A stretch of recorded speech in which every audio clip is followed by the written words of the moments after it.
episode 2 of the Year at Last podcast. I'm your host, Rob Gardner, and today I'm joined by Coach Gethin. For those who don't know, Gethin is someone I met, I think it's 10 or more years ago when we was doing our HND in sports science at Swansea Uni, which was actually based at Swansea College, which is now Gower College. Geff, thanks for being on today. How are you? Yeah, very good. Thanks, buddy. Interestingly enough, thinking about it, it would have been 2018. So scary enough, it's probably more like 13 or 14 years ago. Oh, God. I know. So much has changed since then. Because obviously, like I said, we both did our HND in sports science. We've kept in touch over the years, and we've been trying for a while to get each other free of our schedules to get on you now. So back then when we was doing the HND, obviously we went all in our own directions. I know we both got our undergraduate honours degrees then. Yourself then went on and done your PT qualifications, amongst other things. Myself go down the PGC route and stuff. So for those that don't know, Geff, do you care to touch on your background and how you got into the field that you work in now? Yeah, sure. Interestingly enough, when I was younger, I wanted to get into animation. So that was pretty much my childhood, was illustration right the way throughout. And it was when I was 9, which is when I started Taekwondo. When I was 14, I started to take it a lot more seriously. I got interested in weight training. And it was kind of through wanting to improve my own performance. That I started to, look up what would be the best way to do so. I just remember reading an article on an Australian Taekwondo team that had used training style similar to a 100-meter sprinter in order to help with their performance. So it was kind of from there that I wanted to become a personal trainer. At the time, being a strength and conditioning coach wasn't as big a thing, but I wanted to be a personal trainer. So that's when I kind of moved on to like a HND route, which then I decided to go about my degree, get my personal training qualification. In the meantime, I was representing Wales in Taekwondo with the THEB.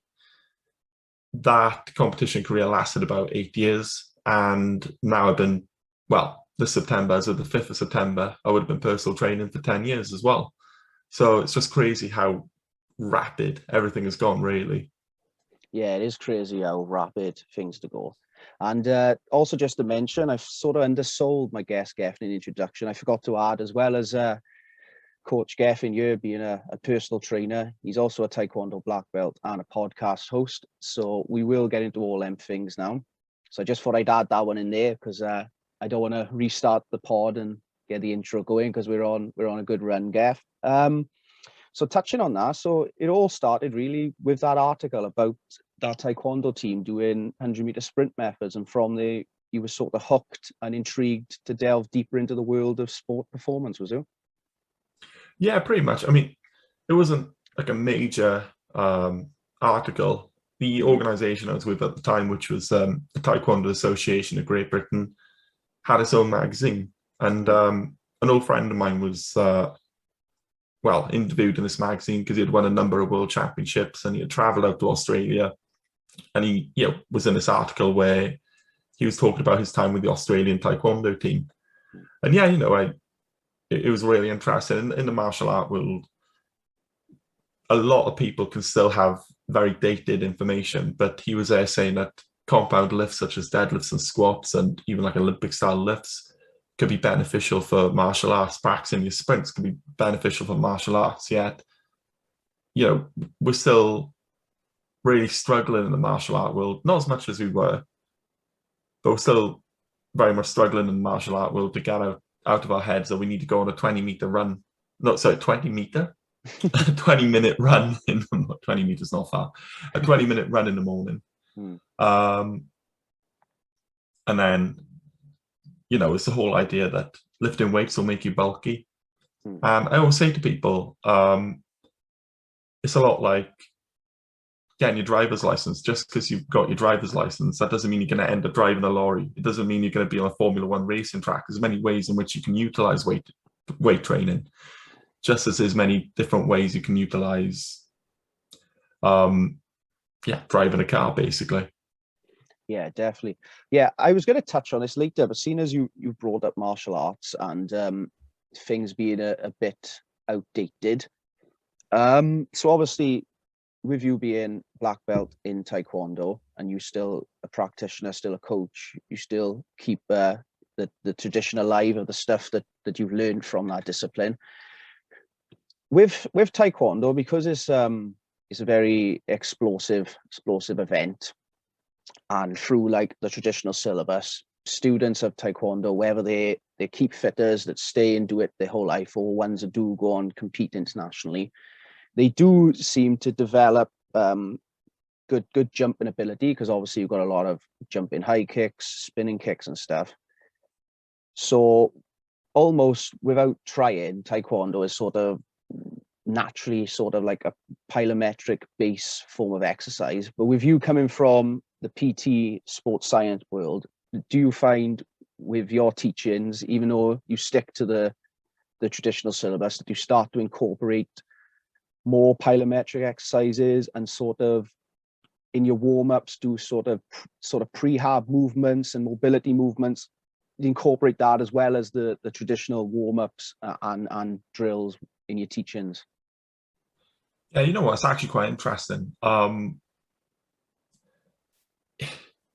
It's kind of a thing where obviously you have specificity, and that's all often very much implemented in the sports world. You know, so let's say, for example, okay, this person needs to be a lot more explosive. We need to get them to lift heavy weight, because if they can lift a certain amount of weight in relation to their body weight, then they're going to be faster. But then you actually have to take a look at the nature of the sport itself and see, okay, because they're doing this type of thing actually within their sport, how much do we really need to put it into their training? Because, you know, first of all, I mean, the first rule of a coach is to do no harm. So there's actually a really good chance that what we need to do is not put much plyometric work into the resistance training routine itself, because they're doing so much jumping throughout the actual sport, and putting a degree of plyometric work within the training could be detrimental to their skill training, if that makes any sense. Yeah, I see what you mean. One example I often use is a strength and conditioning coach named Mike Boyle, who's based in Boston, USA. And if you take a look at what he does with his athletes, when they're in season, we're talking about NFL athletes, for example, a lot of his work is predominantly lateral. And the reason, when the athlete is actually in season, the reason why he does the lateral work when they're in season is because they've been doing so much heavy sprinting throughout their skills coaching, throughout their actual events, throughout the actual game, that if he left the linear work into his main strength and conditioning routine, they could end up, very much fatigued. They could end up injuring themselves.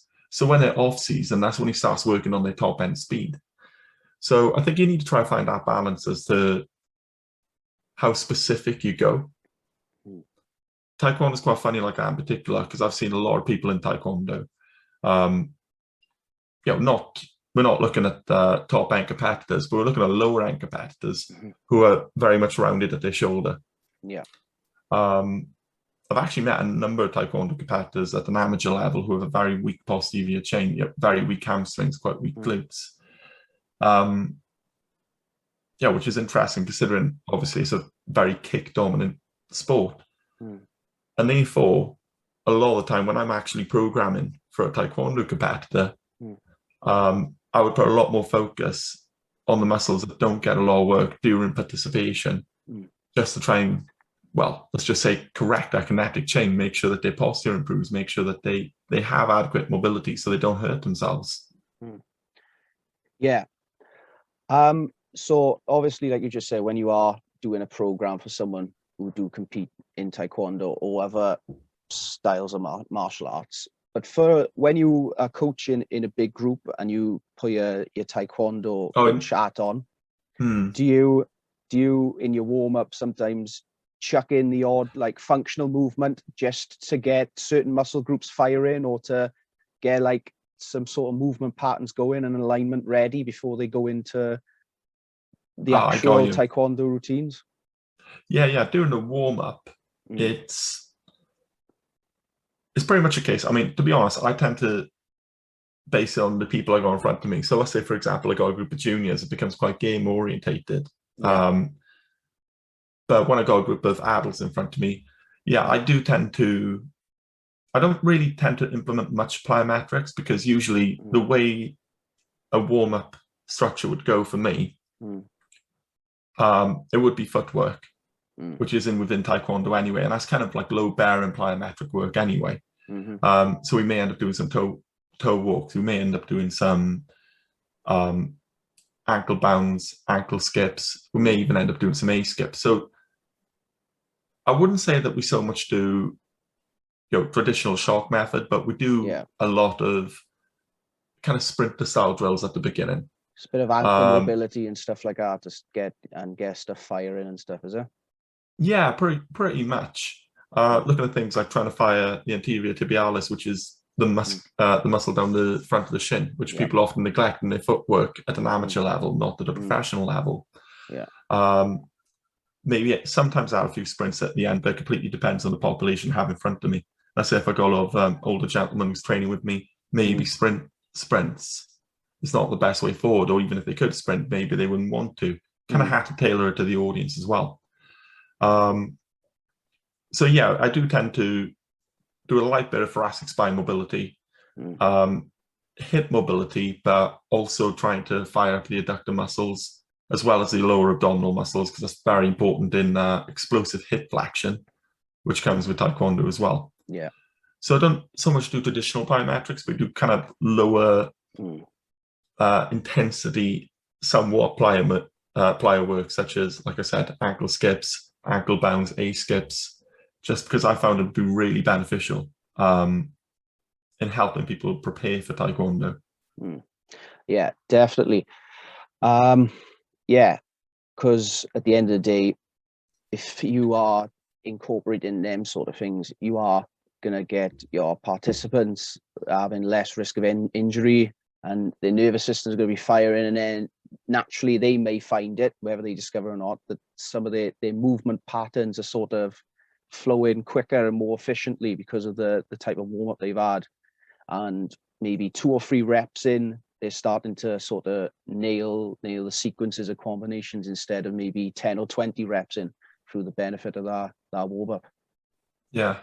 Oh yeah, 100%. And the thing is as well, I feel the warm-up is starting to go in the right direction compared to where it used to be.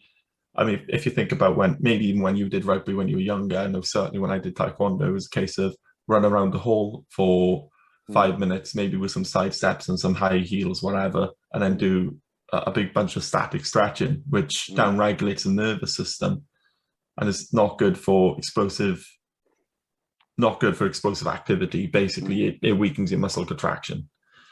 The warm-up protocol I use is an old-school ramp protocol, which has been around in strength and conditioning for quite some time now. Predominantly popularized by Ian Jeffries, who's actually based in Glamorgan, University of South Wales. So you have raise the heart, activate the muscle, mobilize the joint, and potentiate, or as Alan Cosgrove, someone who I spoke to last year on the matter, calls it, movement preparation. So you try to somewhat mimic the activity you're about to do.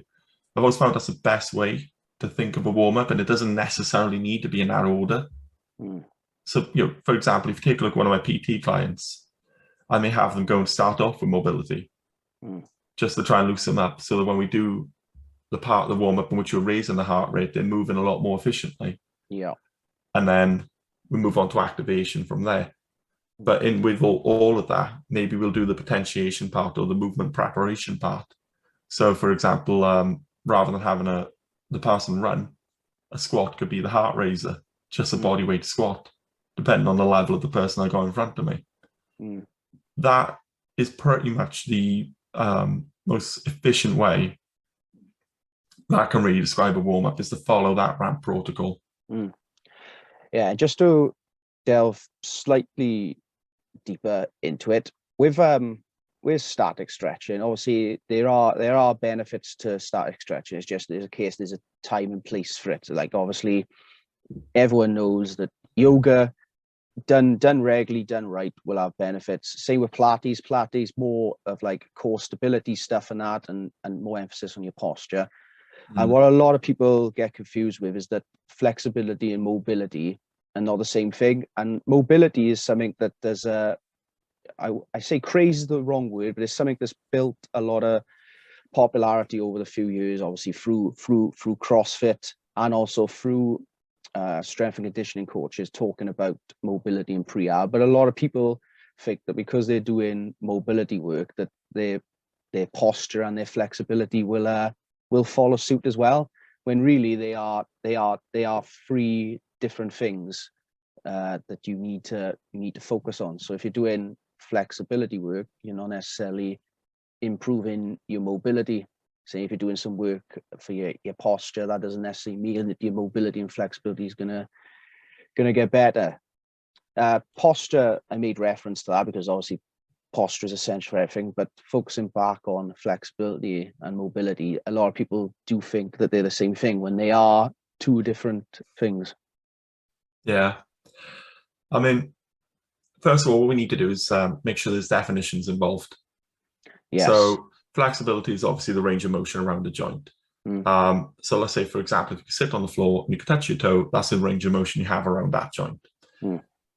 But flexibility is completely useless if it doesn't come with stability and strength. And I mean, it is completely useless. There's literally no use for flexibility if you don't have stability and strength. It's like getting to the bottom of a squat position and not being able to stand back up.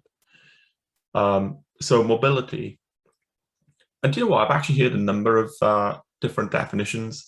So from Kelly Starrett, I've heard mobility is strength within your end ranges. So, you know, flexibility is that how much range of motion you have. So you have strength within your end ranges. My good friend Tom Morrison says that flexibility is, mobility is stability within your end ranges.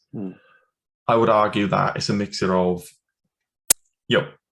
strength and stability come hand in hand. I would say that good mobility is to have both stability and strength within your end ranges and throughout the full functional range.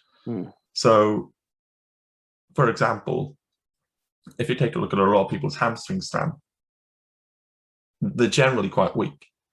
Usually, if I get someone in front of me, I'll have no problem eliciting a hamstring cramp very, very quickly, just through a couple of repetitions of a very basic exercise, such as a kneeling hamstring curl, because they're quite weak at the upper portion of the hamstring. So if anyone who says to me, I have a hamstring cramp on a frequent basis, I know exactly how to work and I'm quite sharpish. When it comes to static stretching as well, what I will say is that I don't really implement static stretching anymore. I tend to do what's called active stretching, which is a term that I pinched from Tom Kurz many years ago, who wrote the book Stretching Scientifically. So active stretching, not to be confused with dynamic stretching, is where the agonist is contracted. So let's say, for example, if you're trying to put a stretch in your hamstring, the majority of the tension should not be come from stretching the crap out of your hamstring. If you're going through a very intense static stretch, that can have an impact on various surrounding structures, such as your tendons and your ligaments. And your tendon links the bone to the muscle, and you want that to be a solid structure because that pulls your skeleton into position. That pulls everything into place. Your muscles obviously pull your body so that it can actually move. So if you obviously have a degree of malleability on your tendon, that's not a good thing. So stretching the crap out of a muscle, I never believe is a good thing. So you should be able to relax into stretch, but the majority of the strain from a stretch should come from when the opposite muscles are contracting heavily. So taking a static stretch as an example again, imagine if you went into a standard hamstring stretch. You're sat on the floor, you put your foot out in front of you, and you hinge from the hip and you lean so your stomach and chest starts to make its way towards the thigh. Mm. The majority of the stress shouldn't be felt on the hamstring. You should feel a gentle stretch on the hamstring, but you should feel your quadricep contracting. You should feel your hip flexor contracting. You should feel your abdominals contracting, and they're pulling you down towards your leg. So you're actually building strength within that range of motion as well. And I would say as well, the old school of thought, holding the stretch for 10 to 30 seconds, it's not good enough. We need to be holding it for 2 minutes to allow that muscle to downregulate and to allow it to get us further into the stretch. Mm. Otherwise, we're going to be stretching it like crazy. And again, we get an adverse effect. Like I said earlier, we're going to have a problematic effect on our tendons. I hope I clarified that enough of them, to be honest with you. But static stretching is not something I heavily implement anymore, in a nutshell. Yeah. There's definitely a time and place for it. Like, obviously, if you've done your workout correctly, obviously there's a cool down phase, and but it also depends on the sort of the client as well, or the athlete, depending on whether or not they certain weaknesses within their physiology, and that there may be a benefit for them to be static stretching at the end, certain areas. Yeah. And obviously, I know that in this conversation, and for anyone who follows you, you do touch on like high level performance, but I don't know if this is accurate, but say 90% of the stuff you do is with members of the public, and then from A to B, starting, getting good habits, and then building off that foundation. So I suppose for like amateurs and beginners, static stretching at the right times also do have a benefit for them. But if you've got someone with good athleticism, who is very like fast twitch muscle fiber orientated, it doesn't take them too long to get that activation and that nervous system going, to get them going. Whereas with someone who hasn't got like mind muscle connection, or hasn't got like who hasn't got their movement patterns in place, you might need more of an emphasis on not static stretching, but you need to maybe incorporate that stretch, because they got tight muscles. Once you've done sort of the ramp method of getting the muscles firing, getting the blood flow to them, mobilizing, and so on. Yeah, I mean, the way to look at it, I mean, active stretching is kind of a form of static stretching. So I do at the end of a workout. It's not what you call static stretching, where you're totally trying to relax, but active stretching, where again you're still contracting the agonist, but you're just doing it in a still manner. For example, if you stand up tall and pull your knee into your chest, that's an active stretch, because you're contracting the opposite muscle group to the ones which are being stretched. The application for a beginning of a workout, I have actually used, let's say, a static form of stretching, which is active stretching at the beginning of a workout as well. So I think I went into depth with this with Alan Cosgrove. For anyone listening, a brilliant coach, heavily influenced the way in which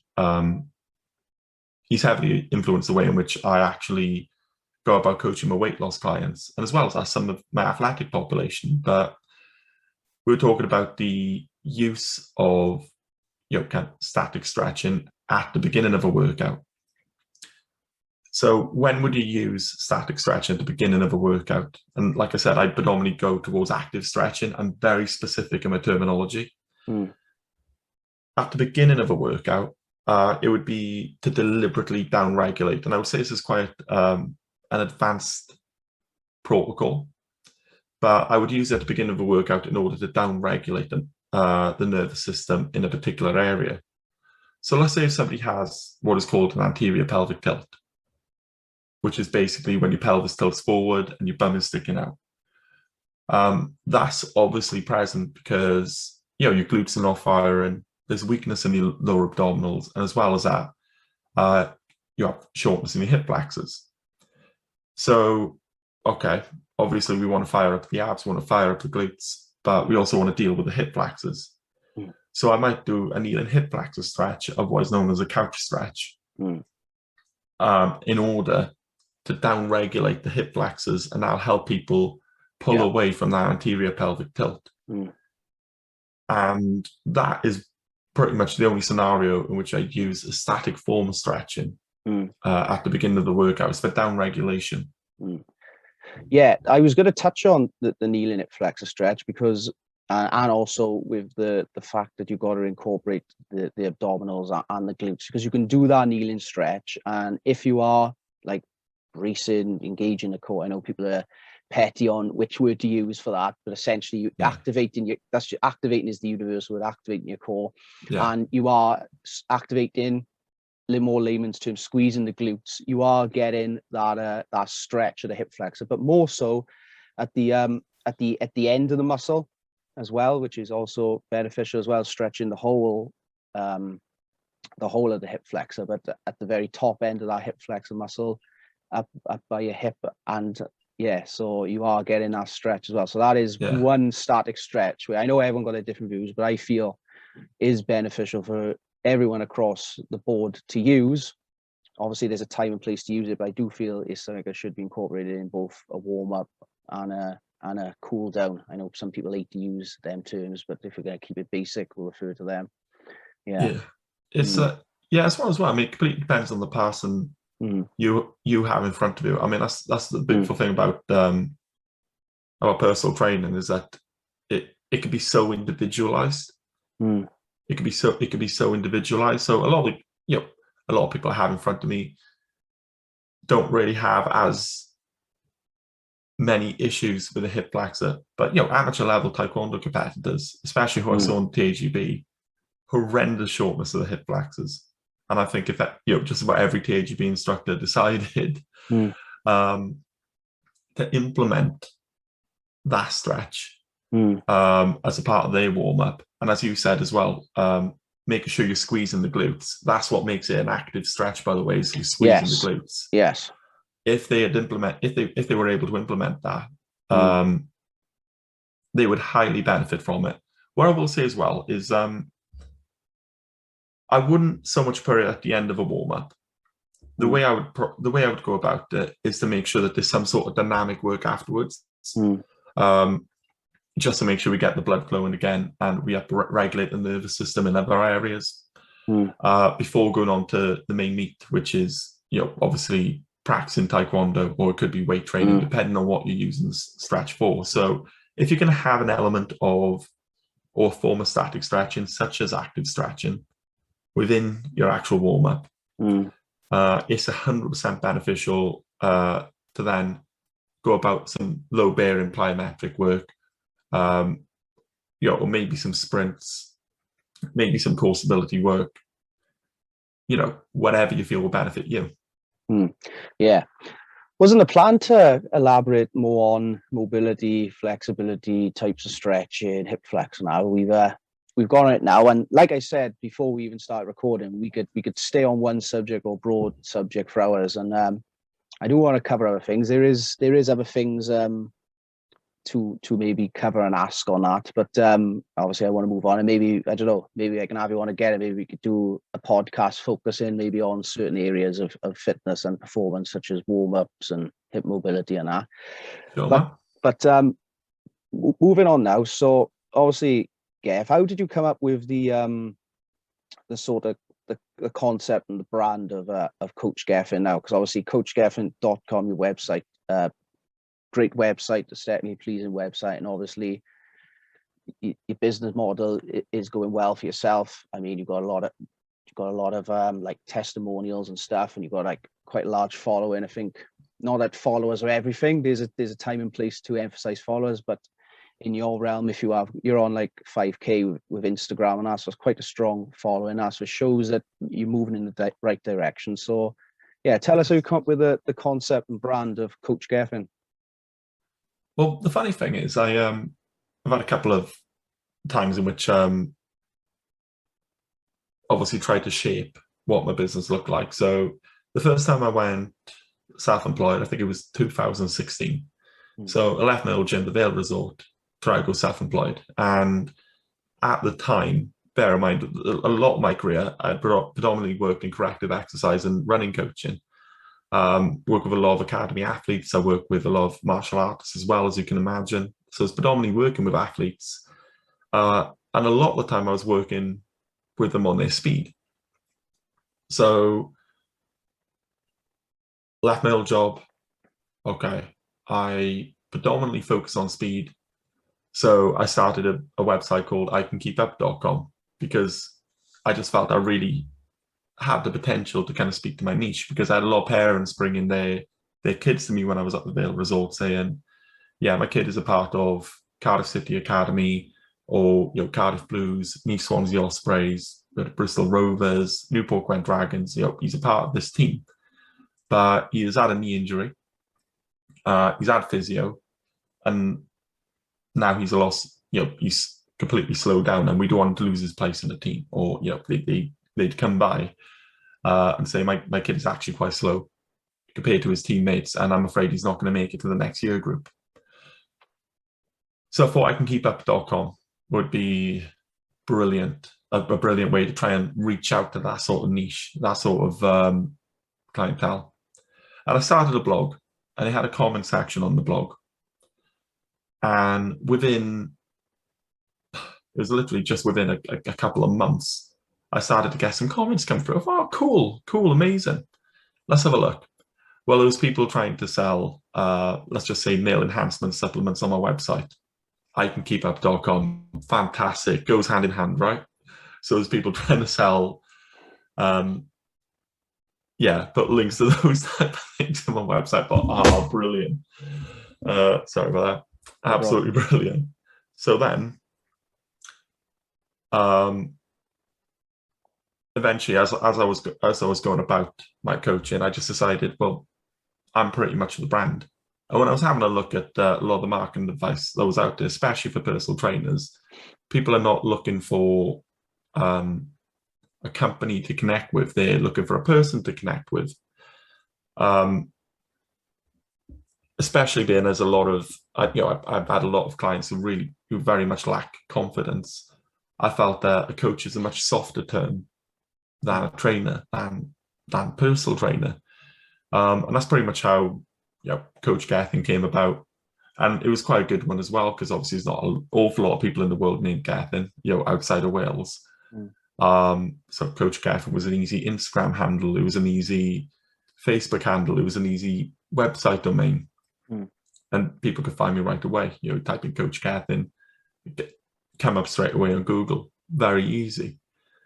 From there then, as much as I enjoyed working with the athletic population, I had always dabbled in body composition kind of on the side. But what I've done recently is kind of put my two kind of passions together. So I help people to improve their movement quality as they lose weight. So if you imagine, so at the moment I'm working with someone who's got plantar fasciitis as she's trying to lose weight. I got someone who's struggling with a back injury whilst trying to lose weight.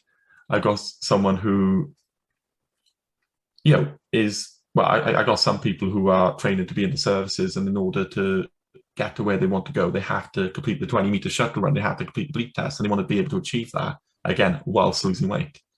And that's pretty much my area of expertise. I help people to improve their movement quality as they start shredding inches from around their waist.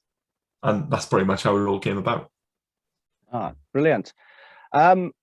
So from there, obviously, you said not many people name Gethin. The searchability, I believe that's the correct word, is very high percentage, because you type that in, first thing that comes up on Google without you paying for an ad for it to appear at the top. It naturally falls in the top 3, 4, 5 search results.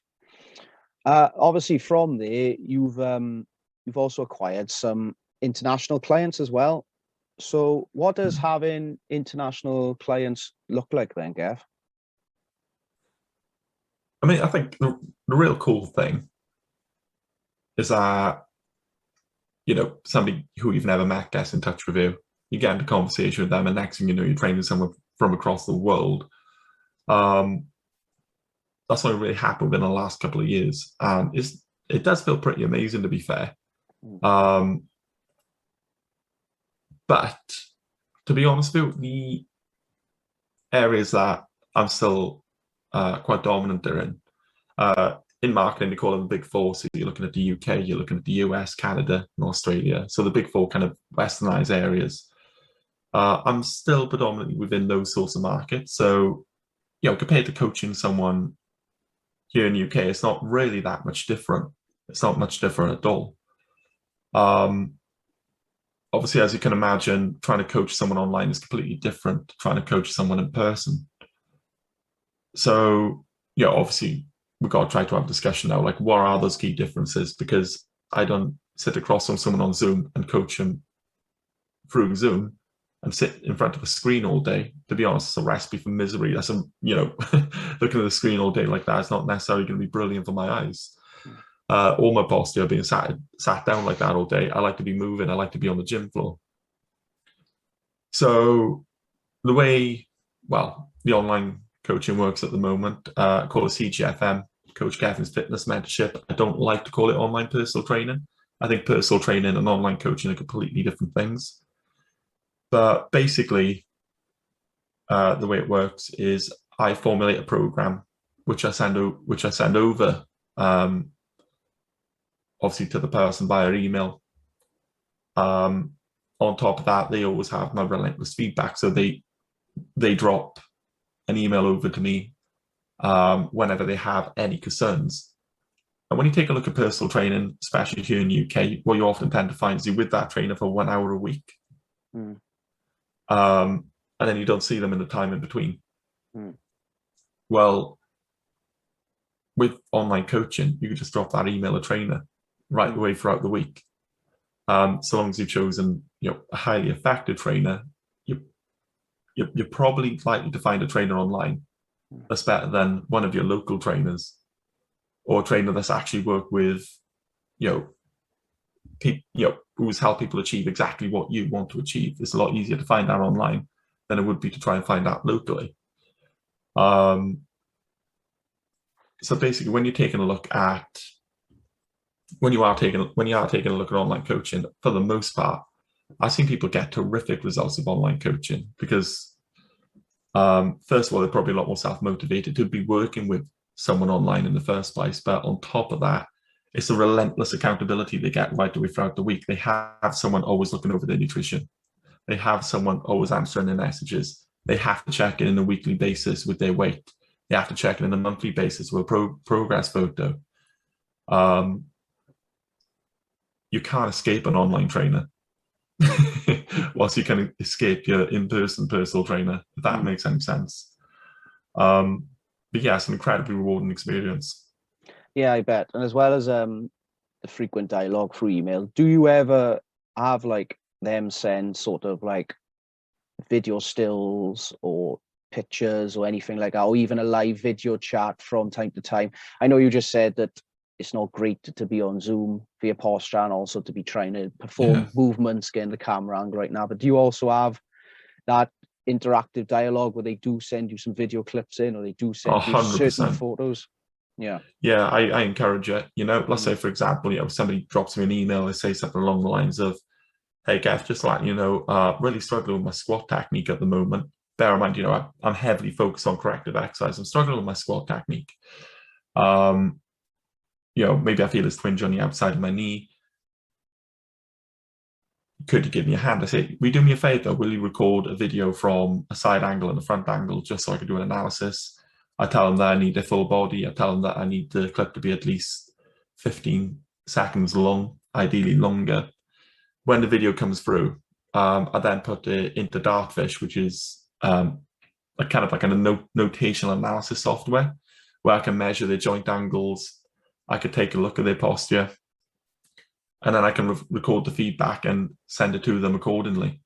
So it's very important to me that obviously they're comfortable going right the way throughout the process. Bear in mind, a lot of my clients are doing home workouts as well. They don't have someone to help them out at the gym. So yeah, I'm always sending, videos back and forth to my clients to try and help them get back into alignment. Sometimes I even record a video of myself demonstrating the technique and showing them precisely where they're going wrong. That's a very important part of the service. I need to make sure that they are safe. The number one rule of coaching is do no harm. Yeah, I like that. I like that. That is true, and that does go without saying. But you don't hear that too often with people that are aspiring to be coaches, whether that's personal trainers or junior coaches for a certain sport. Is that rule? So I think that should be something that should be emphasized a bit more. And it's just as simple as stating at the very beginning of a course or of a seminar. Rule number one is this. Yeah. You've made reference to this a couple of times, so because it was one of my pre-planned questions, and as I thought when we start this, the sort of way in which this conversation would go, we'd go from one area to another. But I gotta drop it in because I do have the pre-planned questions. Is what is your coaching philosophy, Geth? Because you've got some personal trainers or S&C coaches, they're sort of fast twitch muscle fiber dominant, they're plyometric dominant, they're old school hypertrophy bodybuilding, they're from the Olympic lifting world, they're from the strongman world, they're big on HIIT, CrossFit, WODs, even though they may not be affiliated with, like, say, a CrossFit or a powerlifting gym. That might be their background or what they come into before they become personal trainers, and they sort of go with what they know. So what is your coaching philosophy? Yeah. First, what I'm going to say, kind of like just as like a side note, what you're going to find with newer coaches and old coaches is that people have been doing it a while. Stick with their coaching philosophy. Newer coaches, if a client goes, "Oh, I don't really like weight training," they're likely to step off it. What I would say to anyone is, like, when you got your coaching philosophy, if you really do believe in it, stick to it.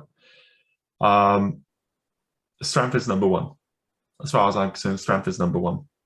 So if I'm with a weight loss client, we're doing strength work, but in the forms of supersets and trisets. But what I'm trying to do is elicit an EPOC or an afterburn effect, whereby they're burning additional calories for 17 to 24 hours after exercise. Weight training is the best way to increase EPOC, second only to HIIT. And I do put a little bit of HIIT work at the end of my weight loss workouts. When I'm working with an athlete, I know that if they get injured, 9 times out of 10, it's not so much a mobility issue, it's usually a strength issue, just a pure strength issue. And obviously, when it comes to looking at improving someone's power within their sport, you improve their strength. Looking at improving someone's speed is how much they can lift in relation to their body weight. So I'm not a power lifter. As you know, I come from a Taekwondo background. So I'm pretty much looking within the strength and conditioning world, even though I'm not CSCS certified. And on top of that, I've had a lot of influence from the functional strength and conditioning world. We're taking a look at people like Eric Cressy, Mike Boyle, Alan Cosgrove, Tony Gentlecore, two of which I've had the privilege to meet in person. Martin Rooney, who I've met, I say in person, over Zoom more like I spoke to these people last year. It's more the functional strength route. I suppose that'll be the best way to try and describe my methodology. Yes. Go on. Was there more to add? Sorry, Geff, did I cut you off there? Yeah, I was actually going to try to elaborate on functional strength as well. I just want to point out that it's functional strength training within the original sense of the word, which is what's practical for the person, not what's specific for the person. You've probably seen, I don't know, somebody on Instagram standing single-legged on a Bosu ball whilst doing a cable row, whilst, I don't know, holding a shake weight in his left hand for extra instability, doing some sort of ridiculous stuff like that. We've seen a lot of bizarre stuff. Just to try and get a definition on what functional strength training is practical strength training. So can this benefit the athlete in the sport, or can this benefit someone in day-to-day life? And that doesn't necessarily mean specificity. For example, a lot of people don't do a bench press like action on a day-to-day basis. And I would argue that is an argument to do the bench press because we don't do that action enough. You see what I mean? Whilst some people in the kind of newer realm of functional conditioning say we shouldn't do a bench press because, it's not functional. No, what you mean is it's not specific, and that's not the same thing. And I just want to elaborate what functional strength training means. It just means being practical. Yeah. So from what I got from that, obviously you've hit the nail on the head with your definition or your interpretation of functional strength, because obviously every PT slash S&C slash sports science enthusiast got their own sort of, they tweak that definition. They may agree with what you say, but also add something or take something away. So that's why I wanted to say your interpretation of that. So I'm guessing it is the case of you've got your two clienteles where you've got your member of the public who has a goal, whether that be to lift more weight or lose weight, and then you've got your sort of person that they're involved with a certain sport that has a goal to get better at their sport through improving whether it be their strength and conditioning or a specific aspect, which is strength or speed. So is it fair to say they are, if you was to put your clients in the box, your two type of clients, the general member of the public with a goal, whether that be weight loss or improving an area, and then your sports performer? Yeah, probably so, actually. Even though I don't do as much of the sports performance work as I had done in the past, I would still say that that's generally my two types of clientele: those who are looking to improve their body composition. And bear in mind, some people just say they want to put on a bit more muscle and try to lose body fat, which is more of a body recomp, but at the same time they always still, generally speaking, end up losing more weight. And then on the other end, then you have my athletic coaching group. So with your athletic coaching group, for the times you've done it in the past and going forward, do you always feel like you're learning? Because obviously I know you, and you have like an appreciation for athleticism, like across the board. Like I remember you was always interested in like Michael Jordan's jumping mechanics, because obviously his vertical leap was incredible, and he was ahead of his time. Because obviously, if you look at the NBA now, they're all people that can. I'm not saying they're better than Michael Jordan, but they possess athletic gifts on a level or more because they're bigger, stronger, faster. And you may not necessarily be a follower of the NBA or basketball yourself, but you've got appreciation for that athleticism. Same as when you've seen like a wide receiver in the NFL or a winger in rugby, you've seen that they're like 6'3", over 100 Ks, and they can run a ridiculous time over 40 meters, and you've got like that appreciation for their athleticism. So when you do have sort of your sports performer come in, do you sort of delve deeper into the sport and look at sort of the common strength and conditioning routines that people in that sport do, the common type of injuries, the movement patterns that athlete does in that sport? Do you sort of not delve super deep, like as if you're doing like a dissertation on it, but sort of touch on that just to help you with your programming? Yeah, 100%. I mean, what I'd say is the first thing I do when someone comes in is a running gait analysis. And usually I do a running gait analysis whether or not running is involved in the sport. Because I've also, as you know, dealt with a lot of combat athletes, and if you're running in a combat sport, you're probably doing something very wrong. Unless you're about to get knocked out and you need to survive. Yeah, exactly right. So I still do a running gait analysis because it's often quite telling of people's people's range of motions, people's core strength, people's understanding of movement. And I also go through a number of different screens, like an overhead reach. I test their squat. I test their inline lunge. I test their core strength as well.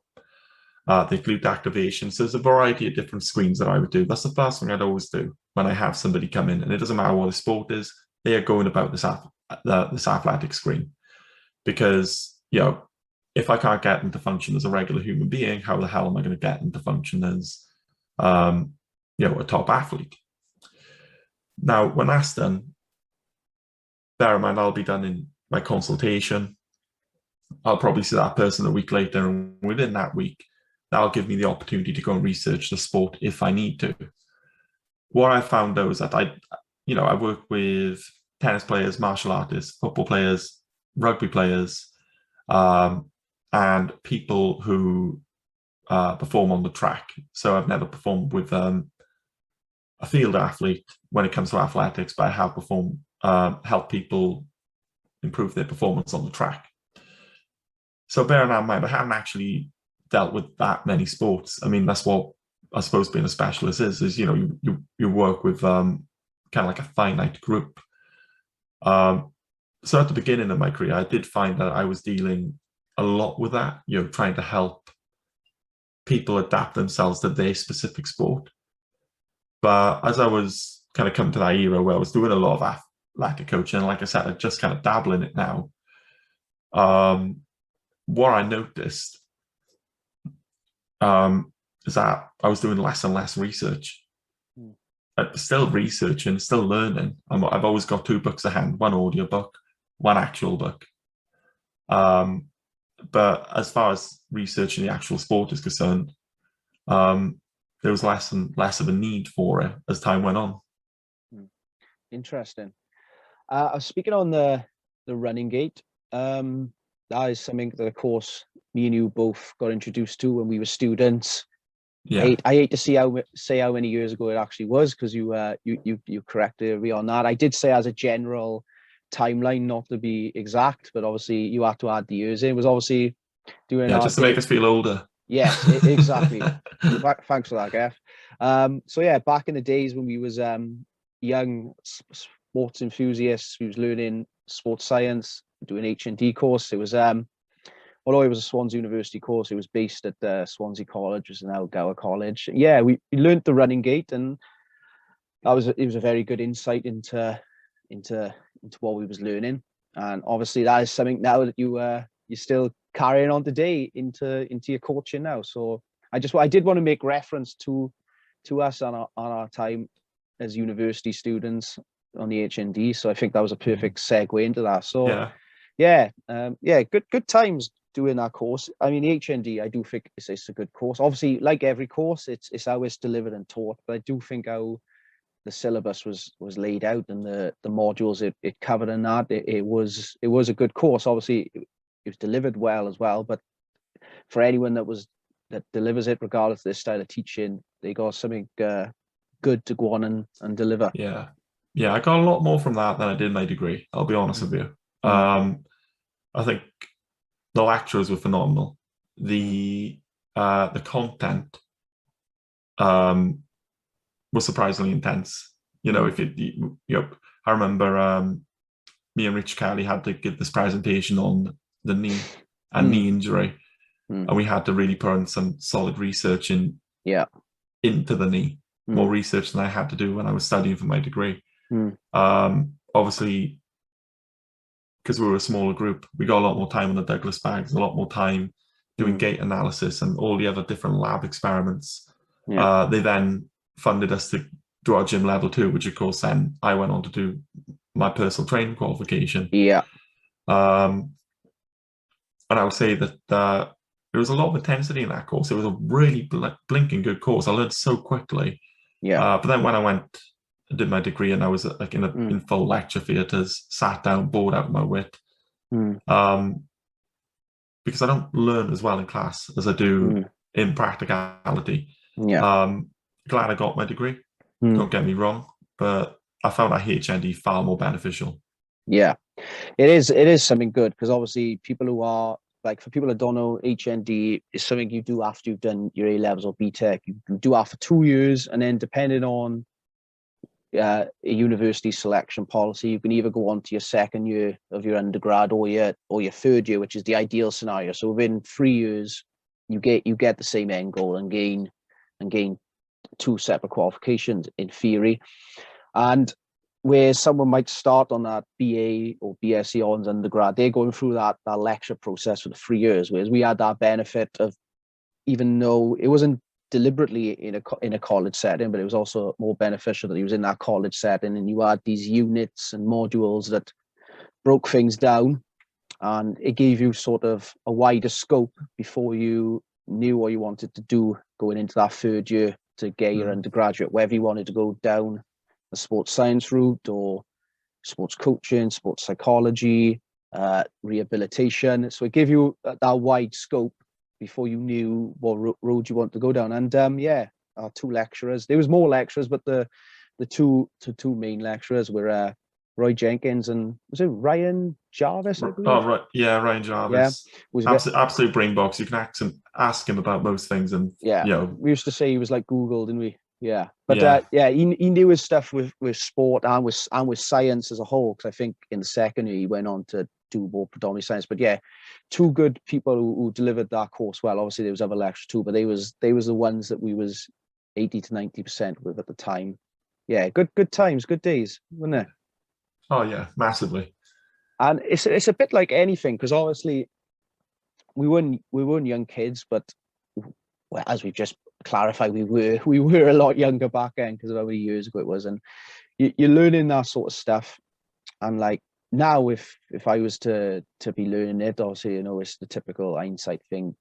I could have capitalized on it more, even though it did give me good foundations and stuff now. And the way, like, just to jump onto something else, the way things are taught today and the information that's out there now through like the internet and stuff. I know it was about when we was there, but it was still early days. And now, I mean, you can go into YouTube, Instagram, you've got like professional quality videos that are 30 seconds to a minute with breakdowns of analysis of certain movements, certain training protocols that can get you the results you need in that. So yeah, it's sort of what I'm getting at is that I just wish that the people today now that are learning, they got so much more accessibility to the answers that they want. Because like we used to have to read studies, whereas now you can get like a fancy infographic that sort of breaks everything down and you can understand it within a couple of minutes, whereas you had to read the abstract, the hypothesis, whereas you'll have an infographic now.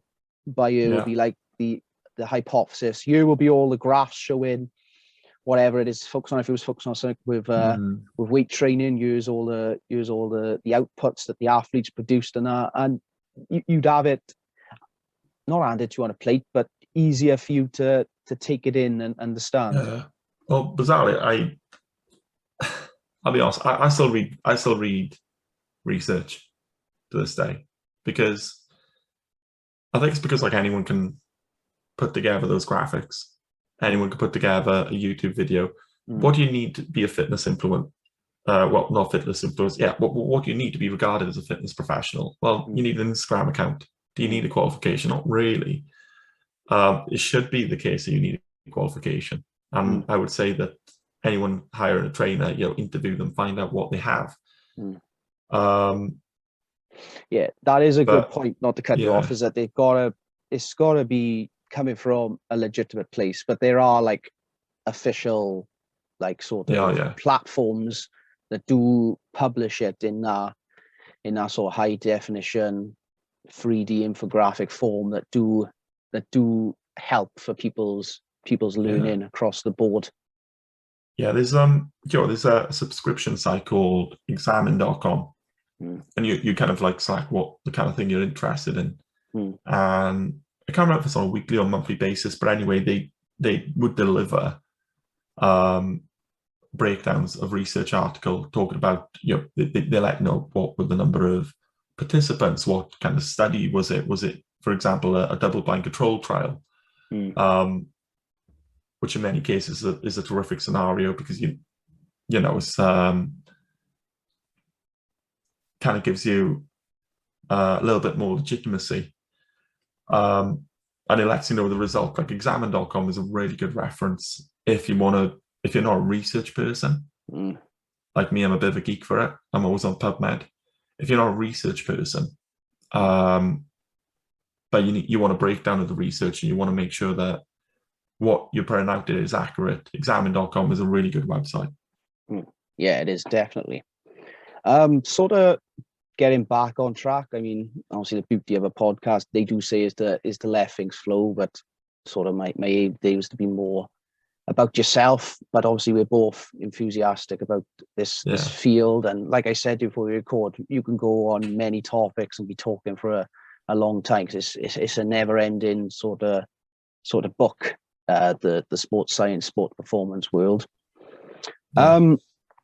Like you said, you said you're not S&C certified, and a lot of people do get PT and S&C confused, because obviously strength and conditioning again is a term that's gained sort of mainstream popularity now. So what would you say is the difference between a PT and an S&C coach? Right. I mean, to be honest, it's predominantly the qualification. Yeah. So if you're a personal trainer, you've done your level 3 personal trainer award, which sadly, since we, did our isHND, has been massively watered down. It is continuing to get watered down. Something interesting that a great personal trainer up in London said, named Luke Worthington. He says that in the fitness space, we kind of have this issue whereby it's easier to become an expert and harder to become a participant. Obviously, a lot of people get nervous about going into the gym. So, I mean, that kind of says to me that becoming a personal trainer is way too easy. The other thing to consider as well is that to be a strength and conditioning coach, if you're based in the UK, there's only 2 bodies that you need to concern yourself with. You either need to be a certified strength and conditioning specialist with the National Strength and Conditioning Association based in America. But in order to sit that exam, you need a degree. If it was to take the other route, you would be an accredited strength and conditioning professional with the United Kingdom Strength and Conditioning Association. If, let's say, for example, you've done kind of like a CPD course after your personal training qualification. Yeah, I did my level 3 in strength and conditioning with, I don't know, X body. And let's say then you went off to your local rugby club or football club, or you went to a professional setting, let's say like local to me, just down the road, we have the Scarlets. Well, if I went in there with that qualification, they'd probably laugh me out the door. So if you want to be considered a strength and conditioning, a true strength and conditioning professional in a professional setting, you're looking to be a certified strength and conditioning specialist or to be accredited with the UK SEA. Yeah, I asked. Go on. Yeah. Sorry. I asked that. Sorry. Carry on, Geth. Go on. Don't worry, man. Carry on. Sorry, no, I just wanted to ask you, do you want me to kind of elaborate on the different roles as well, or is it just the kind of accreditation?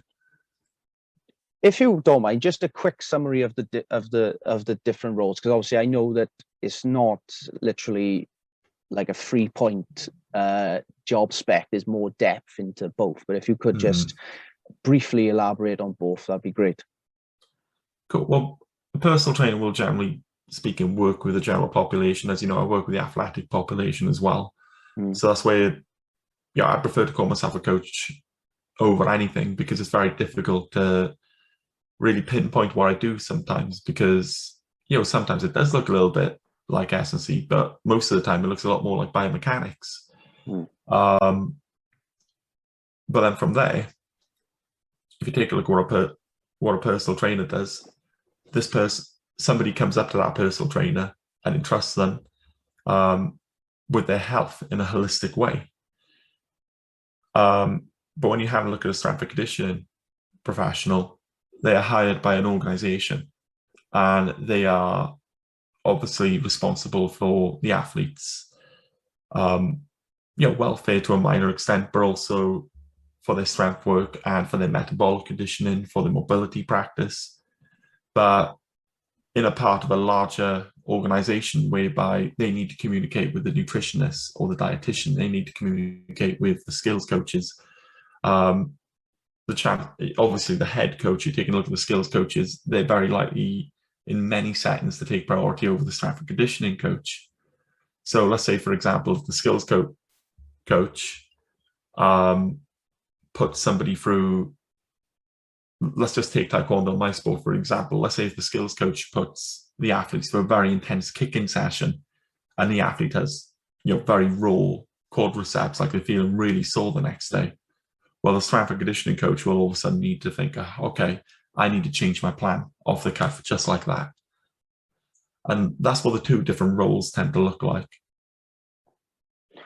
Yeah, I asked that question deliberately because obviously for anyone listening who did actually want to know what the difference is, it does always start and come down to the qualification. And obviously that's why I asked you to briefly touch on the roles, because there is a lot of detail and depth to both roles. And also on your point about the CPDs and I'm glad you emphasized that to be an official strength coach where you're going into a professional setting, because sport bodies such as like the WRU and World Rugby, they are doing level 1s in S&C, but they're sort of giving people an insight into correct protocols and correct deliveries for more so grassroots and community people. So you can have a strength and conditioning qualification and do strength and conditioning coaching sort of at that junior grassroots level. But obviously, for you to be an official, as in professional and paid, you do need that certification. So for people not to get confused, there are people out there that are doing strength and conditioning coaching, but it is for a specific purpose, whereas they've either got a background in itself or they've gone on one of these courses where they've sort of been pointed into the right direction of correct practice, so they can help their junior or senior amateur players perform better and get the best out of their training. Yeah, 100%. I did want to emphasize that. So that it's not like judge with the armor, boom, you can't do any sort of S&C coaching. Obviously, if you want to be a professional at it, where it becomes your job, and now you do need to go down the route you said, but people can learn about strength conditioning and practice coaching strength conditioning in them settings through these courses, which is good because it's giving the Joe public who has a 9-to-5 who coaches an under-16s rugby team.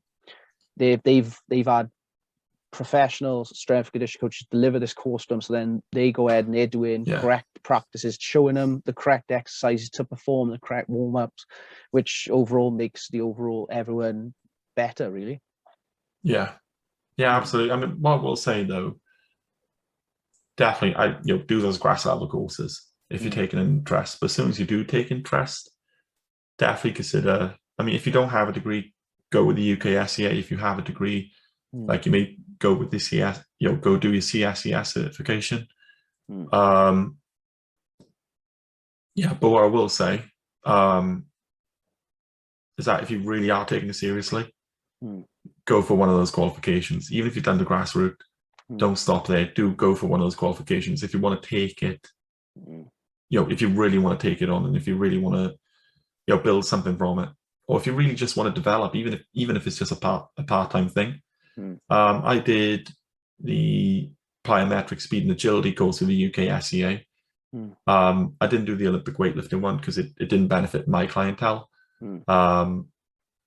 But I did the plyometric agility and speed course with the UK SEA, and it completely leveled up my coaching.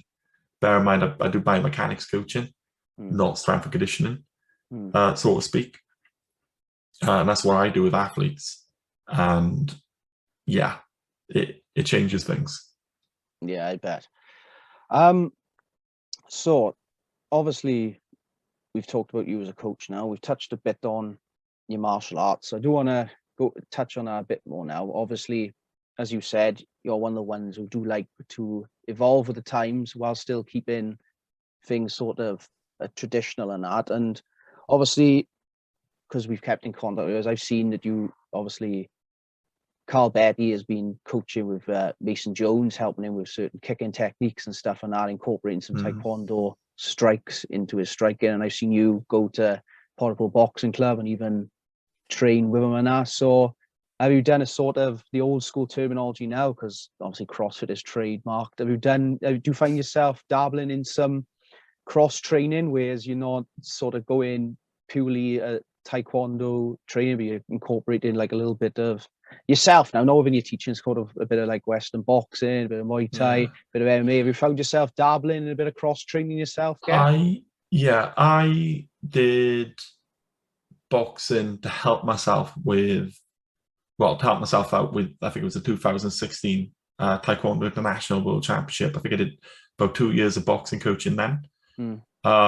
These days, trying to get my own martial art practice in has been difficult because I have so relentlessly been coaching. I've been focusing a lot more kind of on my mobility and my strength work instead. But I did a lot of boxing. And I did have a couple of sessions with Eddie, who's Mason's coach. But both Carl and Mason, good mates of mine. Absolutely love them to bits. I'm really proud to see how far Mason has actually gone.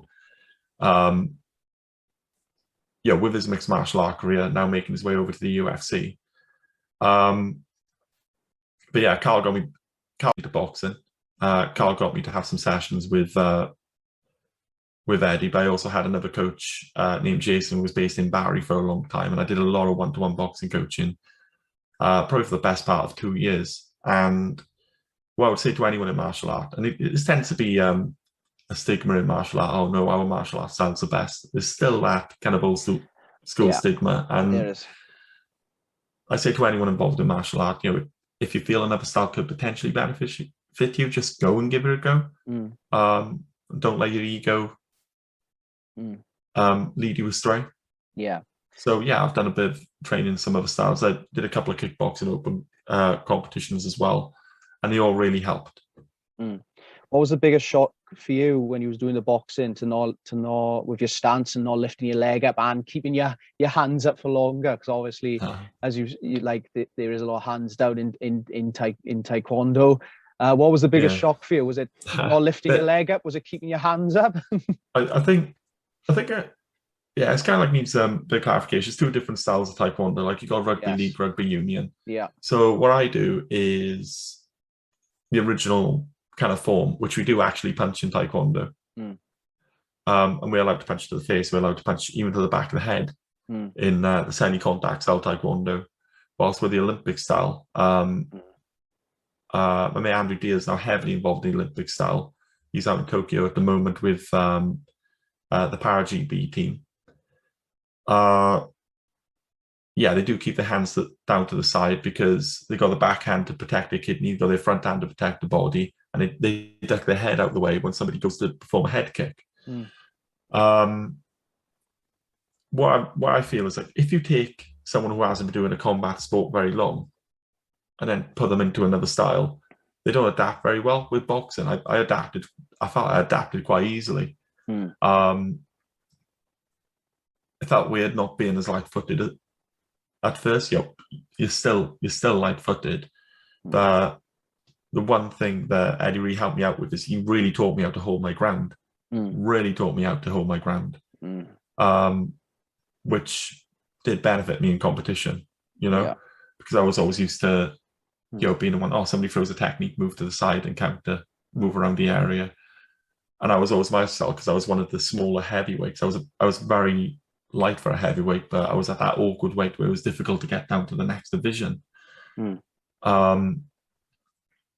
But teaching me how to hold my ground, actually having the confidence to bob out the way of the punch and to throw that good body shot, because that's the one thing we're not really focused on as much as we should be in TGB sparring, is hitting the body in a plentiful manner with the hands. Man, I can tell you something, like been in combat sport for so many years, I used to prefer getting hit to the face than I did taking a horrible body shot and having the wind knocked out of me. Yeah, body shots, people don't realize the feeling that you experience with them is something different to taking a clean blow to the face.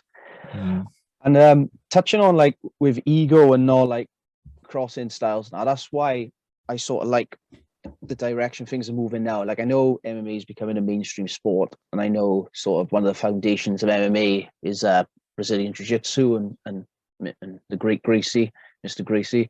But like there is always a saying with the MMA gyms and in the Jiu-Jitsu community, like leave your ego at the door. And that's not to say that the martial arts that have been about longer or been popular and mainstream for longer don't have an emphasis, but you do still find certain circles, they sort of do have that mantra, but then aren't open-minded to sort of a term that I use, but it's not an official term, cross-training, because obviously people confuse cross-training with CrossFit now because it's a mainstream trainer, but you know what I mean, with sort of collaborating, should we say. That's more of a safer word to use.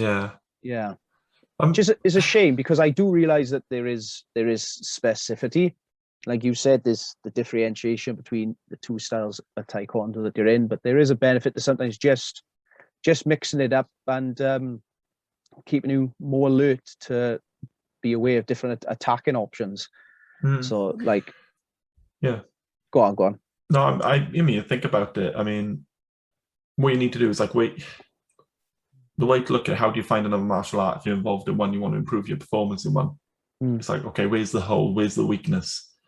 So I know, for example, I met Danny up at Camberley Judo Club.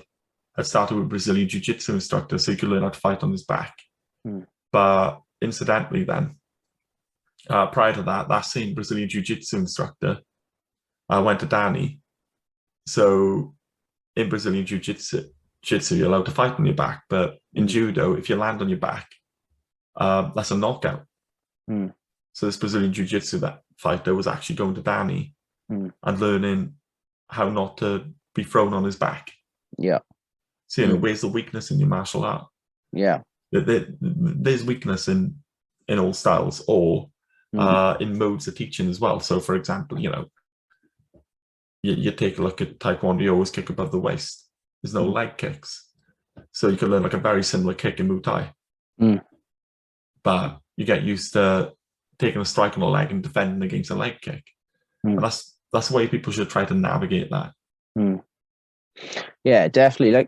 Like mix and match. Like I've seen some boxers, they'll not like full on, but they may move about with a like a Shotokan karate guy or a kickboxing guy, because there's a different range, there's different things, and they sort of like flow sparring. So the person's throwing like a little tap leg kick, not doing it full on to kill a leg, or a little flicking the kick up to the head and that, just to keep them a little bit alert, just to keep them on their toes a bit more. And I know it doesn't have the specificity for when they go into boxing, but it's sort of it's just a little bit of fun and a little bit of mix up, and just opens your eyes to that. If you are like sort of in a, I don't need to be offensive, sort of a one-dimensional sort of fighting style, that it does just keep you alert and aware of other things that can present itself, even though you do go back into your realm, if you know what I mean. Yeah. Like you'll see like Thai coaches, they'll go out boys with the MMA gym and then they'll chuck a gi on and they know they're out their element, and they'll have a little bit of a laugh, a little bit of an armless roll on the ground or something, do you mean, or armless little bit of wrestling, and it's all just good camaraderie and banter. Do you know what I mean? Yeah, 100%. Yeah. It's like you might, a box might have a little roll view, and you might just lift your leg up just to touch their head. You're not trying to clean it full tilt, just to keep them on their toes. It's just a little bit of banter back and forth. If to go, well, I could have kicked your head there way, and then they might feint and throw a little jab, and be like, well, your hands were down there, so I could have come around with a hook or something. It's just good little practice, like, do you know what I mean? And you could have some judo people who may not be as strong on their back, and when they are on their back, the jiu-jitsu guys having a bit of banter, say, hey, I've mounted you, I got the judo guy down, hey, do you know what I mean? It's all harmless. Laugh. Yeah. And it's all and then the competitor is like, oh, might dabble in that just to strengthen it a bit more, so then maybe I can have that, the role could reverse when we go and have a little bit of banter again. And and have you found in your teaching with Taekwondo that you have sort of incorporated maybe some drills you took from your boxing training, or the time at kickboxing that you've give to your students, even though they're sticking to a traditional rule set that they could just benefit from? Yeah, I mean, the fact is, like, West Coast Taekwondo now has gone independent, and I prefer to refer to it as a martial art class as opposed to a Taekwondo class, because I feel that will help the students kind of open up a little bit more. And I encourage discussions about the weaknesses of Taekwondo. I encourage discussions about the strengths of other styles as well. That's awesome. Yeah, because it kind of breaks it kind of breaks the ego 100%. that's associated with a martial art, or Taekwondo is the best. It's not. You know, you could put a Taekwondo fighter against a karate fighter, and the karate fighter could beat lumps out of him, and then you can get a different Taekwondo fighter against the same karate fighter, and that Taekwondo fighter could beat lumps out of him. It's never down to the martial art. Just take a look at all different the different styles. They all do some variation of a front kick, all a variation of a roundhouse or turn kick, as they call it in Taekwondo. Yeah. Or a side kick. Well, it's all down to the coaching then, and that's all that's left is the coaching. So so long as when you're looking for a martial art club, I'd say to people, never so much look for a martial art, try to find a coach. Yeah. That keeps the session both enjoyable, Yeah. but also informative.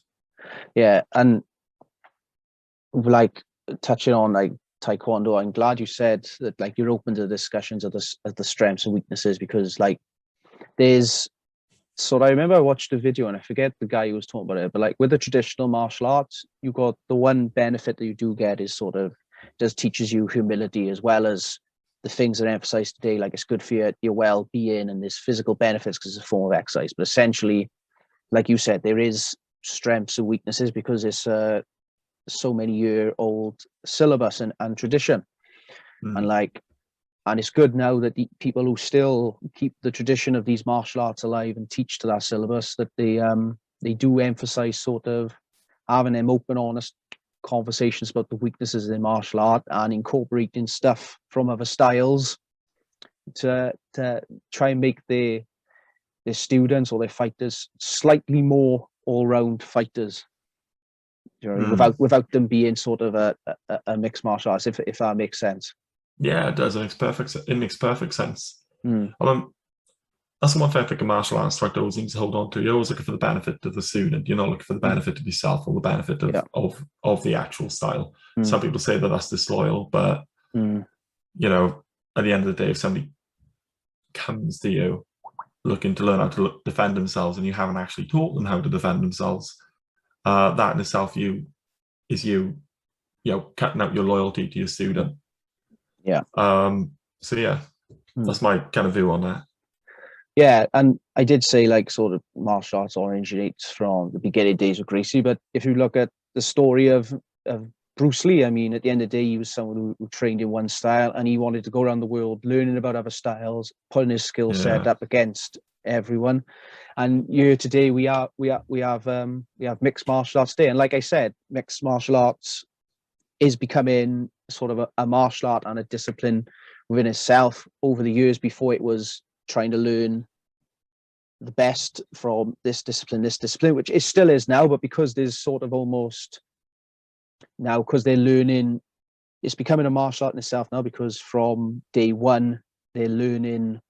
Let me scratch and restart. Basically, it would be where they'd come from one discipline and then learn the skill sets from the other to take them into that realm, whereas now they come in as a blank canvas, and instead of them coming as a judo or taekwondo specialist, they're learning all these different things at the same time. So their development in each area is going up like whereas they may be year in one area, going like obviously people watching the audio version won't see what I've done with the hands there, but hopefully they understand. And and you still see today now that specialists still come into MMA gyms and still do seminars on that, and it's great to see now that people are getting insight into all different fighting styles, and whereas before you'd be limited to what was available to you. So I think that and hopefully once all the martial arts start to embrace that we are all different, we are still keeping our tradition alive, that they do sort of embrace the other styles and embrace sort of collaborating and sort of hybrid work. I mean, I will say, I mean, that's when it comes to like martial arts gyms, especially in the UK. Do I believe that somebody should jump straight into a mixed martial art area?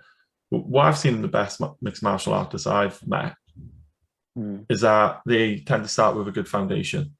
Yeah, they do. So take a look at Mason. He had a huge competitive judo background. Yeah. But then he went and he won 5 professional boxing bouts before he was involved in Cage Warriors. So I would say try to get a good foundation first. Specialize and then build on top of that, as opposed to immediately going into generalization, because all of a sudden then you got an average punch, you got average grappling, you got an average kick. As opposed to saying, oh, this guy's really good at grappling. But yeah, he knows how to punch. He knows how to punch as well. He knows how to throw a kick. Yeah, and I just want to emphasize on that what I said about whereas traditionally someone would have years in one discipline, then go into that, is that it's just the natural sort of course that kids are taking now, because MMA is getting bigger. Instead of them walking into a judo or a karate gym, they're walking into an MMA gym first, and they're a novice in grappling, striking, kicking from the beginning, as opposed to having a strength in an area. That's just a natural sort of way that juniors are now taking, because of the growth of MMA being like a global mainstream sport. People are going into MMA first, as opposed to going into judo or jiu-jitsu first and then transitioning over into MMA. But your example there is bang on about the benefits of you coming from a discipline and then going into it. And I mean, once anyone does transition to MMA, whether they start in MMA or they transition from a certain discipline to MMA, once you're in that, well, the octagon, the cage, whatever you want to call it, it's all a sort of open play. Then it's whatever happens. Whoever gets their skill set off the best or makes the right decisions will be victorious. So now we've touched a bit on the martial arts, and you obviously a bit of boxing, training with Carl, training with Mason, but also you're a podcast host as well. Obviously, Coach Gethin Radio. Was it coincidental that you started that during lockdown and the pandemic, or was this something that you always was going to do? It was quite coincidental, to be honest. I found a bit of time, but to be honest with you, Coach Gethin Radio is a part of my larger platform, which is my blog. So CoachGethin.com is a website that currently the blog is going through a facelift and is due to come back out in August. And it has all manners of information on there in regards to body composition predominantly, but other areas in strength training as well. So yeah, I mean, we were in the pandemic, and I thought, right, there's a couple of interesting people I'd like to get on the phone with, have a chat to. And there's certain questions out there that these people haven't been asked, and I would just love to obviously try to put them, not on the spot, that'll be the wrong word, but get them in front of me and to get those questions answered in some great detail. Have some really interesting people on.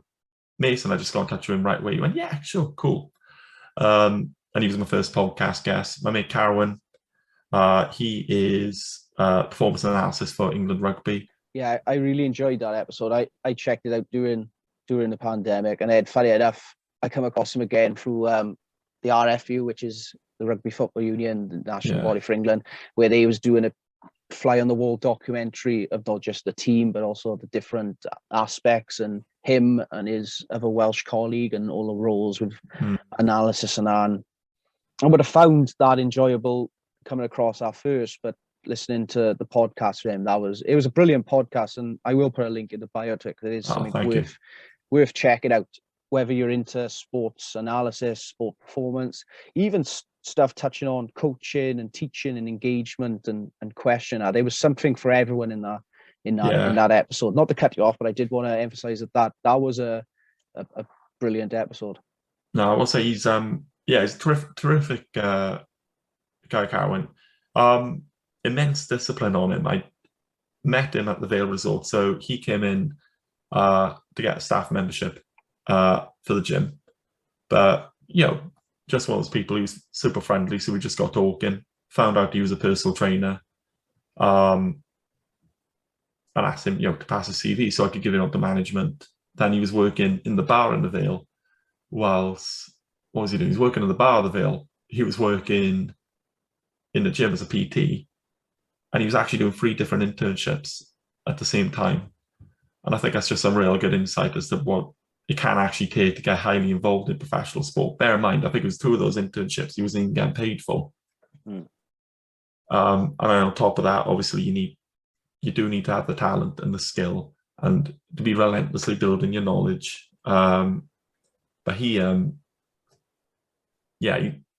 worked really hard to get to where he is today. But just to give an idea of his background, he does have great knowledge on not only performance analysis, but also on strength and conditioning, and just the whole fitness world in general.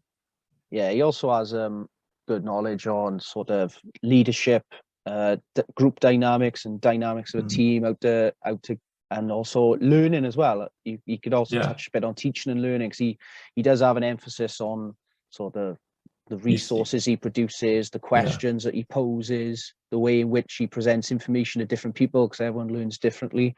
So like I said, that's why that episode, there is something for everyone on. But just a brief summary, Geff, I know naturally, as I thought it would, even though I did pre-plan sort of a start, middle and end for this podcast, we sort of go left, then right and back. Sort of, I have got like guest envy, because you, even in like, I think it's, was it 11, 12, 13 episodes you've done of Coach Gethin Radio? Yeah, so far I've done 11. I'm looking to put another season out later on this year. So it's my coaching diary is ram-packed. As we know, we're doing this on the weekend. This is kind of that time I used to relax my fiance and my puppy. So throughout the week, I'm absolutely ram-packed. So sadly, that means the podcast kind of has to be done in seasons, and it's not something that I could just do on a weekly basis, which was initially planned. Some terrific guests. I met Martin Rooney, Tony Gentlecore, Alan Cosgrove. Some of the guys, especially people like Danny, who Mason introduced me to, and Tom Morrison, who I just got in touch with on Instagram. These are people who, like those two people in particular, I'm still in touch with, to a decent capacity to this day. I'm always communicating back and forth and sharing, getting ideas for them to improve my coaching practice, and trying to help them out any way that I can. And with you getting into the podcast, and obviously, like you said, it's something you wanted to do. You wanted to hopefully get these people to agree to talk to you, and then get the answers to stuff you always want to know. But in the process of you coming up with the concept of your podcast, because for myself, I always wanted to do something like this, and it wasn't until the lockdown where Zoom calls and people starting podcasts sort of took a dramatic rise in popularity, even though podcasts are an ever-growing thing. But I think in the pandemic, it did escalate even more. It wasn't until like I started listening to you and other people that I know, as well as your mainstream platforms, that I wanted to look into getting into podcasting. So did you sort of by chance discover that how you can do it is through Zoom and uploading onto platforms like Anchor that then distribute to the major platforms like Spotify and that? Was there much information out there? Because I'm intrigued, because there's videos on there, but it's mostly for people who are like already invested in like a studio and recording, and then they upload it. But for people who have got limited resources and that, I had to really do my research and questioning and watch what other people done in order to now start up the podcast that I have now. So for yourself, did you sort of just come across this stuff, or did you manage to find the information easy on how you could start the podcast? Yeah, the way in which I always undergo a project is I think like, okay, I need a minimum viable product. So, it's that old quote, you can get paralysis by analysis, where you overthink things and you hold things off for too long. You don't end up getting kind of like the project off the floor, as it were. For me, when I first decided I was going to do this, first of all, I made a pros and cons list, because still my time is very valuable for me. So whenever I do decide to undergo a project, I make a pros and cons list. When I decided that I was going to initiate a podcast, I thought, okay, well, I want to do this, almost for free, until I know that the podcast is something that could really take off. Bear in mind, I wanted to do it as a part of my blog as well, not part of, not just a standalone podcast. So there were other commitments involved. So I wanted to be able to get the podcast off the ground for free. And let's say if it did become a big thing, I don't know, it became the Tim Ferriss show, it became Joe Rogan. Probably won't, but let's just speak hypothetically. Then I could take a look at moving to another platform and then start monetizing it if I wanted to. But that's not the point of the podcast for me. So I just typed specifically into Google free podcast hosting, and that's all I looked at. Haven't done website hosting before, and known I would need podcast hosting. I typed in free podcast hosting. Anchor was the first thing that popped up. So the next thing I did is jump on YouTube and type in pros and cons of Anchor. And based on what I learned about Anchor within literally half an hour, I decided I was going to use Anchor. I decided I was going to use my blog as a main way to project the podcast as opposed to letting it be Anchor, because the blog is my main medium. The only other place I got more following would be my Instagram.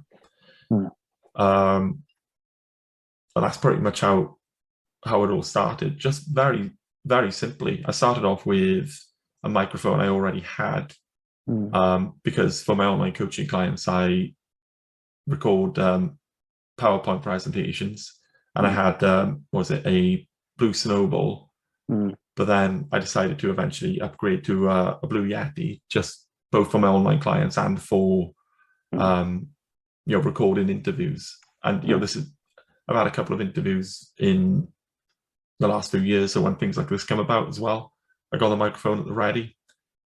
Just don't overthink it.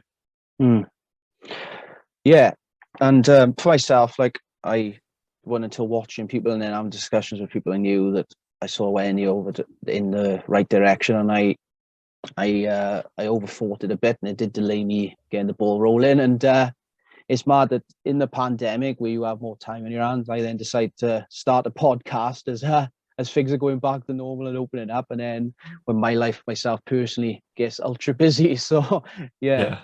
I laughed now, because it's like, if I knew what I knew now, I would have started in the pandemic when I had more time on my hands. But it's better late than never. And I think my name is quite fitting with being You're At Last podcast, that this You're At Last, I'm doing it, I'm putting it out there, and it's for everyone to see. So Geth, I'm conscious of time, and I am very appreciative of your time, because I know, like I said, we're both giving up a part of our weekend to do this when we should be relaxing with the family and stuff. So the last bit I want to touch on is for anyone out there who not necessarily looking to go into personal training, but to go self-employed and independent, especially after the horrendous year that the whole world has had, especially the people in the self-employed field. What would be your advice for anyone who wants to sort of take that leap? Now, it's not necessarily personal training, but at the end of the day, it's entrepreneurship. Entrepreneurship. Yeah, do you know what I mean? Okay. Yeah, because it is a scary. I've not done it myself, but just the thought of it is scary, because you are taking that leap, you are taking that risk, because it's not going to be an overnight success. And like you said, you had that hilarious experience of your website name, and then you was looking into and then you end up looking into market research and that. So I just wanted to touch on you sort of giving some advice to anyone out there who has got an idea and does want to go down that sort of self-employed entrepreneur role, whether it is, because it doesn't have to be personal training, because you all share that same thing, that you've started something independently and you want it to grow into something financially viable. I don't know why some reason I want to take kind of like almost like a pessimistic approach to this answer, funny enough. Yeah. Yeah. First of all, I'm going to say it's not going to get any better, and it is going to get better at the same time. So obviously we had the 2008 recession. Yeah. There was always going to be another crash in the economy, and it just so happened that, it was caused this time by the coronavirus. It happens every 10 years. It's lovely that the responsibility is on your back, but then at the same time, the responsibility is on your back. It can be very tough. It's really not for everybody. And I just think people should go in with that pre-warning. That entrepreneurship is, not a walk in the park. I think the other thing that I'd like to consider as well is that being uncomfortable is the way forward. As Ryan Holiday would put it, the obstacle is the way. There's a book. I won't say the full title because that means I'd be swearing on your podcast, which would be disrespectful, but it's called The Subtle Art of Not Giving an F. I think anyone going into entrepreneurship could really benefit from reading that book. And effectively, the premise of the book is that we have problems and you're never going to avoid problems. But you can decide whether you have a bad problem or a good problem. Entrepreneurship, that's how I read it, is relentlessly trying to exchange your bad problems for good problems. Let's take a look at myself as a personal trainer. Well, I'm not making any money. Okay, now I've got clients. Oh, now I'm super busy and I can't fit anybody else into my diary. Okay, so now let's try to set up an online coaching program so I can fit more people in. Okay, but now I need to learn tech. And the new problem is I need to learn more about the technology. Okay, so all of a sudden then I'm just relentlessly upgrading my problems. And that's kind of the way to look at things. As a last note, and I've already sort of touched on this, don't be a perfectionist, just get something out there. You could spend an entire year trying to build the most prettiest website on the planet to promote your services. Meanwhile, somebody spent a month creating an average website, yet they're already making money from it. And that's the way that I feel it's worth looking at things. As well as that is I've gone blank of it.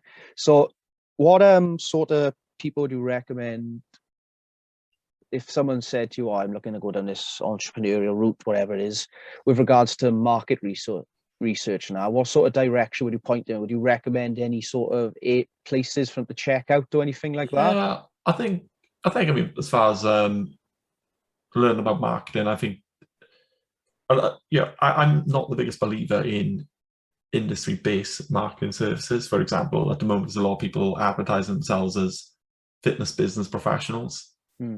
Well, why would you go to them if these people used to be personal trainers and they decided to be fitness business professionals? If they were really successful as a personal trainer, why did they not just stay as a personal trainer?